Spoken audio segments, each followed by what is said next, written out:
आप देख रहे हैं लाइव इंडिया हर पल।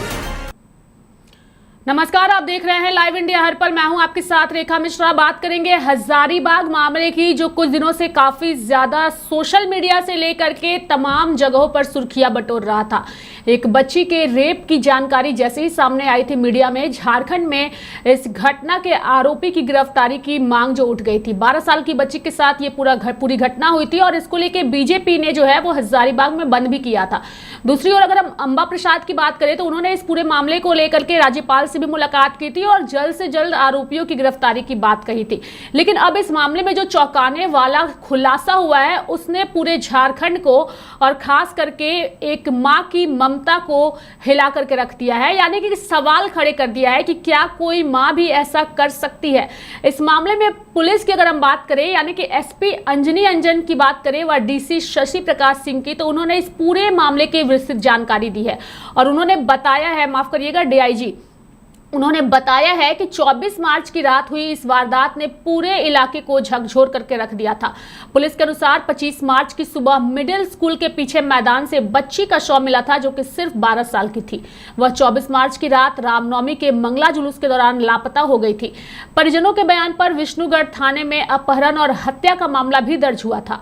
26 मार्च को प्रशिक्षु आईपीएस नागर गेजे शुभम भाऊ साहेब के नेतृत्व में एसआईटी भी बनाया गया इस पूरे मामले में। साथ ही जांच में अंधविश्वास से जुड़े तथ्य सामने आए। गांव की एक कथित भक्ताइन ने समस्या दूर करने के नाम पर बच्ची की बलि देने की सलाह दी थी। यानी कि मृतका की मां बेटे की परेशानी को लेकर लगातार भक्ताइन के पास जाती थी और जांच में भक्ताइन शांति देवी ने बताया कि मृतका की मां पिछले 1 साल से अपने बेटे सुधीर कुमार सिंह की परेशानी को लेकर उसके पास आती रही थी।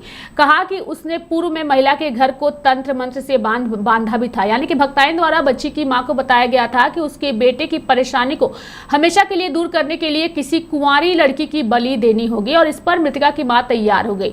पुलिस के अनुसार मृतका की मां पिछले 3 माह में कई बार भक्ताइन से मिली भी थी, लेकिन भक्ताइन ने अष्टमी के दिन महिला को अपनी बेटी के साथ पूजा के लिए आने को कहा था। भक्ताइन ने बताया कि महिला अपने तीनों बच्चों को लेकर शाम 7 बजे मंगला जुलूस में शामिल हुई थी। रात लगभग 8 बजे वह अपनी छोटी बेटी को लेकर उसके घर पहुंची। वहां उसने महिला को बताया कि रात 9 बजे के बाद अच्छा नक्षत्र है, तब उसमें देवास आएगा।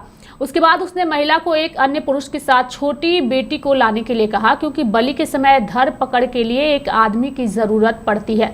उसके बाद भक्ताइन द्वारा बताया गया कि मृतका की मां रेशमी देवी गांव के ही एक व्यक्ति भीमराव के साथ बच्ची को लेकर उसके घर पहुंची। महिला को पूजा के लिए 251 रुपए देने थे, लेकिन उसने 20 रुपए ही दिए। बता दें कि भीमा राम ने बच्ची का गला घोंटा। बच्ची की मां ने पैर पकड़े। भक्ताइन के अनुसार उसने अपने घर में स्थित मनसा मंदिर के समक्ष बच्ची को बैठाकर कुछ तंत्र मंत्र की साधना की। इसके बाद बच्ची को बांसबाड़ी ले गई। उसके बाद भीमराव व रेशमी देवी भी वहां मौजूद थी और यहां बच्ची को बैठाकर उसे जमीन पर सोने के लिए कहा गया। कर्मकांड पूरा होने के बाद बच्ची को प्लास्टिक पर सुलाया गया। भक्ताइन के अनुसार वह बांस की एक छड़ी लिए हुए थी। एसपी ने बताया कि भक्ताइन ने चारों तरफ इस छड़ी को घुमाया और मंत्र पढ़कर बोली कि देवास आ गया है, उसे अब कुंवारी लड़की का खून चाहिए। इस पर भीमाराव ने बच्ची का गला घोंट दिया।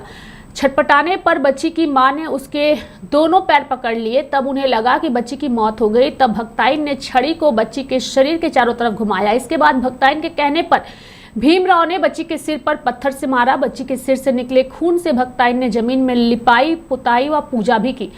आपको बता दें कि इस अंधविश्वास की खबर जैसे ही उस इलाके में फैली और पुलिस ने जैसे ही इस मामले का पर्दाफाश किया है, सभी लोग इस घटना को लेकर काफी ज्यादा चौंक चुके हैं। फिलहाल अपराधियों की गिरफ्तारी हो चुकी है, लेकिन यह मामला बताता है कि अंधविश्वास में आकर लोग किस तरीके से अपराध की घटनाओं को अंजाम देते हैं। एसआईटी ने वैज्ञानिक और तकनीकी साक्ष्यों के आधार पर मामले का खुलासा करते हुए भीमराव, रेशमी देवी और शांति देवी को फिलहाल गिरफ्तार कर लिया है। पुलिस ने कहा कि इस मामले में जल्द से जल्द चार्जशीट दाखिल कर दोषियों को सख्त सजा दिलाई जाएगी।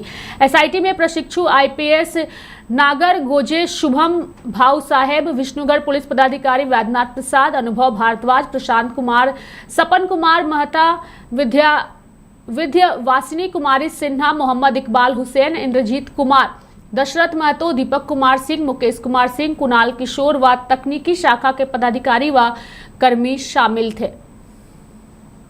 जो 3 व्यक्ति जिनको कि गिरफ्तार किया गया है उसमें एक मृतका की अपनी मां रेशमी देवी है।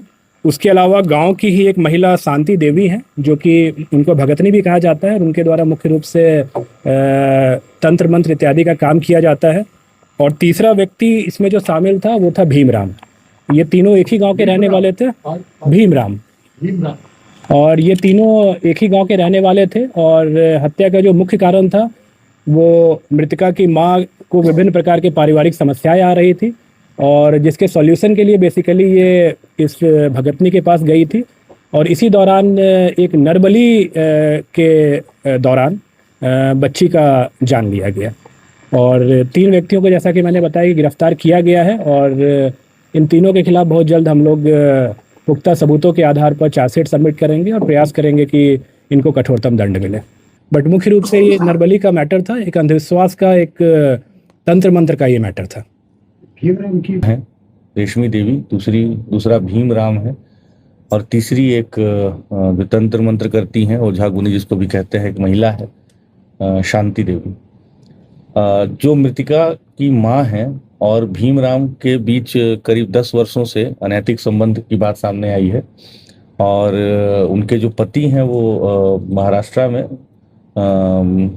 कुछ रोजगार करते हैं और कम ही घर आना जाना होता है।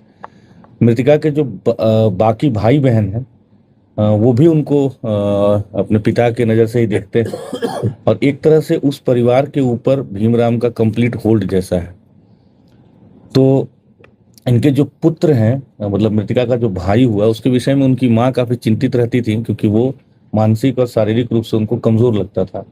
साथ में उनका इकलौता बेटा था तो उनको हमेशा इस बात की चिंता रहती थी कि कैसे इसका भविष्य उज्जवल हो जाए, ठीक हो जाए, स्वास्थ्य भी इसका अच्छा हो जाए। ओझा गुनी का जो उनकी विश्वास है वो पिछले कई सालों से वो जो हम लोग बताए कि शांति देवी हैं जो ओझा गुनी करती हैं और जो एक भक्तिनी जिसको कहा जाता है ग्रामीण परिवेश में, उनके पास जाती थी। ज़्यादातर समय अपने पुत्र के शारीरिक स्वास्थ्य को लेकर या कभी कभी नौकरी के लिए जाती थी। वहाँ पे बिठा करके उसको पूजा वूजा किया गया, टीका उगा कुछ किया गया उसको मुकुंदाना और इलायची वगैरह का प्रसाद खिलाया गया और बोला गया कि तुम्हारे ऊपर कुछ दोष है, आज हम लोग जो उपचार कर रहे हैं इससे तुम दोष मुक्त हो जाओगे। फिर इनकी मान्यता थी कि जो वहाँ बसवाड़ी है, जो हमारा जहाँ से हमें शव बरामद हुआ बाद में, कि उसी बसवाड़ी में वहाँ के भूतों को बांध के रखते हैं। ये कह करके इसको वहाँ ले गए और फिर वहाँ इसको लेटने के लिए कहा गया और उसके बाद उसका भीमराम के द्वारा इसका गला दबा करके इसकी हत्या की गई। साथ ही उसको कॉलिंग स्टिक कहते हैं उसकी मदद से, आप सब जानते हैं कि इंसर्शन किया गया ब्रूटली और उसका सर फोड़ करके उसका खून लिया गया। ये सारी जो कृत्य हुआ है इसमें हम लोगों के पास काफ़ी पुख्ता एविडेंस और जो सूचना भी प्राप्त हो रही थी और वो हम लोग के पास अभी तक पोस्टमार्टम रिपोर्ट आया है या जो हमारे पास इंक्वेस्ट रिपोर्ट है या जो इनिशियली ऑब्जर्वेशन था जो पीओ पे गए थे उसमें जीभ काटने, आंख निकालने, दांत तोड़ने की बात की पुष्टि नहीं हुई है। पुष्टि हुई? नहीं हुई है। नहीं हुई। पहले विक्टिम कॉम्पेंसेशन पे चर्चा किया था कि जैसे ही हम लोगों को पता चला कि इसमें कुछ लोग जो हैं परिवार के सम्मिलित हैं तो हम लोगों ने इसको होल्ड कर दिया है और जब तक इन्वेस्टिगेशन कंप्लीट नहीं होता है उसके उपरांत ही हम लोग इस पे कुछ निर्णय ले पाएंगे। तो हजारीबाग के विष्णुगढ़ में अंधविश्वास ने एक 12 साल की बच्ची की जान ले ली। फिलहाल इस मामले का पुलिस ने खुलासा कर दिया है और तीनों आरोपियों की गिरफ्तारी हो चुकी है। मेरे साथ फिलहाल अभी के लिए इस खबर में इतना ही। आप देखते रहिए लाइव इंडिया हर पल। नमस्कार।